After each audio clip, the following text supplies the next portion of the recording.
भारतीय hockey team के player Lalit Upadhyay रविवार को वाराणसी पहुंचे, जहां उन्होंने ओलंपिक में कांस्य पदक जीतने पर अपना मेडल बाबा श्री काशी विश्वनाथ को अर्पित किया। ललित ने बाबा का विधि विधान से दर्शन पूजन कर आशीर्वाद लिया। इसके बाद वह शिवपुर स्थित अपने आवास के लिए रवाना हो गए। उनके साथ बड़ी संख्या में उनके फैंस मौजूद रहे। इससे पहले ललित उपाध्याय का वाराणसी पहुंचने पर बाबतपुर एयरपोर्ट पर जबरदस्त तरीके से स्वागत किया गया। वह ओलंपिक में कांस्य पदक जीतने के बाद पहली बार काशी आए हैं। यहाँ ढोल नगाड़ों के साथ लोगों ने ललित उपाध्याय का स्वागत किया। ललित उपाध्याय ने अपना मेडल बाबा को समर्पित किया। इसके लिए उन्होंने शासन व वाराणसी प्रशासन का धन्यवाद किया है। उन्होंने कहा कि मैं शासन और प्रशासन का धन्यवाद देना चाहता हूं, जिसकी अच्छी व्यवस्थाओं के कारण ही मैं अपना मेडल बाबा को समर्पित कर पाया। ललित के वाराणसी पहुंचने पर एयरपोर्ट पर हर हर महादेव का उद्घोष किया गया। भारतीय हॉकी टीम ने ओलंपिक में 2-1 से स्पेन को हराकर कांस्य पदक जीता था। इसके बाद रविवार को वाराणसी में काशी विश्वनाथ मंदिर में दर्शन पूजन कर बाबा काशी विश्वनाथ को अपना मेडल अर्पित किया। इसके बाद वह अपने पैतृक आवास शिवपुर पहुंचे।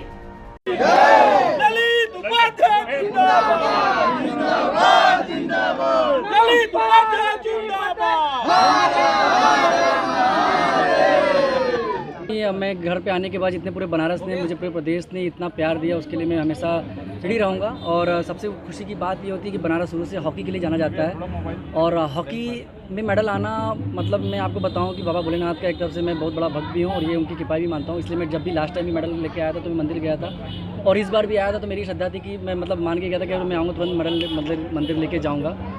और एज ए टीम अगर मैं बताऊँ तो एज ए टीम हम खेले हैं और हमें खुशी हुई कि हम पदक लेके आए हैं।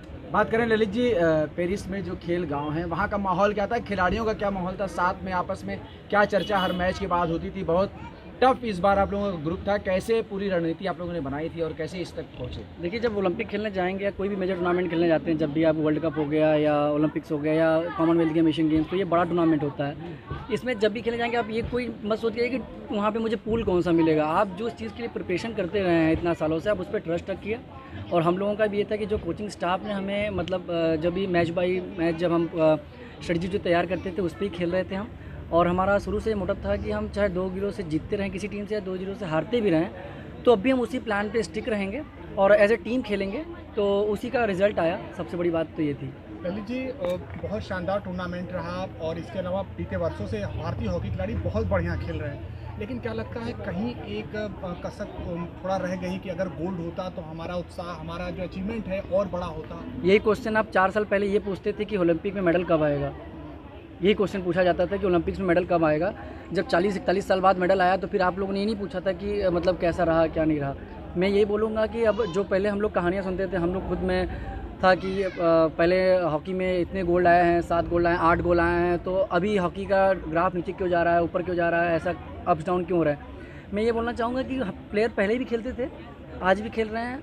एक दौर आता है कि जब एक माहौल आता है अच्छा। और एक अभी सबसे बड़ी बात तो मैं government of India, sports ministry, प्रधानमंत्री जी का भी इतना धन्यवाद करना चाहूँगा, खासतौर से अपने माननीय मुख्यमंत्री जी का भी, इसलिए क्योंकि जब एक प्लेयर को अच्छी फैसिलिटीज़ मिलने लगती है, जैसे अभी हमारे यहाँ जो भी हमें इक्विपमेंट्स होते हैं वो साई होती है, साई टॉप्स होता है जिसको बोलते हैं target on a podium scheme, तो सब चीज़ों से जब आपको हर चीज़ की फैसिलिटीज़ मिलती रहेंगी और जहाँ पे आप तैयारी कर रहे हैं आपको साधन मिलते रहेंगे, तो डेफिनेटली प्लेयर अपना फोकस केवल खेल पे लगाएगा, जो कि उसको जाके वहाँ पे एग्जीक्यूट कर सकता है, जो कि वहाँ पे जाके जो प्रैक्टिस किया रहता है उस पर जब वो जाके वहाँ पे एग्जीक्यूट करता है तभी मेडल आता है। तो ये सब चीज़ें क्लिपली केवल एक मेडल आने के पीछे बहुत कुछ चीज़ें होती हैं, प्रैक्टिस होती है, डाइट होती है, उसके बाद आपको इक्विपमेंट होता है, उसके बाद जो सरकार आपको सुविधाएँ दे रही हैं वो है, इसलिए ये सब चीज़ें पॉसिबल हो पाई हैं। पदक का सूखा खत्म किया है आप लोगों ने, लगातार 2 बार पदक जीता, कितनी खुशी है। और प्लेयर्स की बात करें तो प्लेयर्स में कितना उत्साह भरा है आप लोगों ने? मैं पदक की बात करूं तो मैं सबसे बड़ी बात ये बोलूँगा कि पहले हम लोग केवल सुनते थे और अगर हम इसे मतलब बाबा भोलेनाथ के आशीर्वाद से मुझे उस इतिहास का एक पार्ट बनने का अगर मुझे मौका मिला तो मैं अपने आप को बहुत सौभाग्यशाली मानूंगा। और उसके साथ ही मैं ये भी बोलना चाहूँगा कि कंटिन्यूसली ओलंपिक्स में मेडल लाना बहुत बड़ी बात होती है। और जैसे आपने कहा कि स्वर्ण नहीं आ पाया मेडल कलर, तो मेडल का कलर मैं रहूं चाहे ना रहूं, हॉकी है।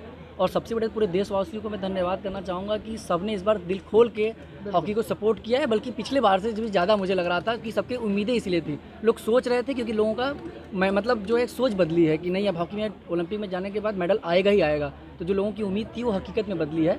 और डेफिनेटली इसका कलर चेंज होगा। उसके साथ ही साथ मैं ये बताऊंगा कि रही बात, आप ये बोलेंगे कि खेल के लिए सपोर्ट कितना किया है, तो अभी तो ठीक है, मैं अपने बनारस बैठा हूँ, तो मुझे अपने गांव वालों का, पूरे अपने बनारस वालों का, सबका मैं धन्यवाद करना चाहूँगा, जो उसी के साथ जितने प्यार के साथ उन्होंने मुझे अपना इतना प्यार दिया है कि ऐसा मुझे कहीं लगता ही नहीं कि हम हॉकी खेल रहे हैं, क्या क्या हमने देश के लिए किया, मुझे इतना पता है, और इससे बड़ा सौभाग्य हमें नहीं और मिल सकता। जी, बहुत बड़ी बात है निश्चित तौर पर, और हमें गर्व भी है आप पर और पूरे भारतीय हॉकी खिलाड़ियों पर। एक सवाल कि जब आप खेल रहे थे तो बनारस की कौन सी बातें, कौन सी चीज़ें सबसे ज़्यादा आप मिस कर रहे थे? एक बड़ा यादगार आपका ये टूर पूरा रहा है, लेकिन कौन सी सबसे ज़्यादा बात मिस कर रहे थे? जब मैं बहुत ज़्यादा मिस करता हूँ या बहुत ज़्यादा जब अकेला फील करता हूँ तो मैं बनारस को ही याद करता हूँ, क्योंकि यहाँ सब गुरु हैं, चेला कोई नहीं है। सबसे बड़ी बात ये होती है छोड़ा मर्दा जो उन्होंने देखा है जी।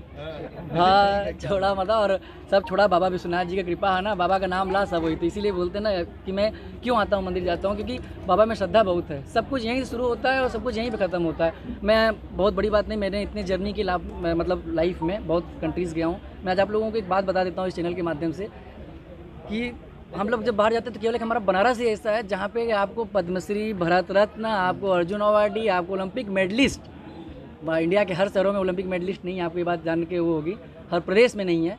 तो और उस प्रदेश, यूपी प्रदेश में भी बनारस से होना बड़ी बात होती है। तो मैं इस चीज़ के लिए बाबा भोलेनाथ का और अपने आप का, पूरे सबका, बनारस वासियों का, पूरे अपने गांव वालों का धन्यवाद करूंगा कि जिस हिसाब से उन्होंने ये स्वागत किया और जिस हिसाब से मुझे सपोर्ट करते हैं, उसके लिए मैं काफ़ी ललित जी, कहा जाता है कि हॉकी जो है करमपुर चली गई है बनारस से, आपने पदक जीत कर आस जगाई है, बनारस में हॉकी के लिए क्या करेंगे? फिर वही बात आप लोग कि हॉकी करमपुर जाए, हॉकी हम जो कह रहे हैं कि हॉकी केरला चली जाए।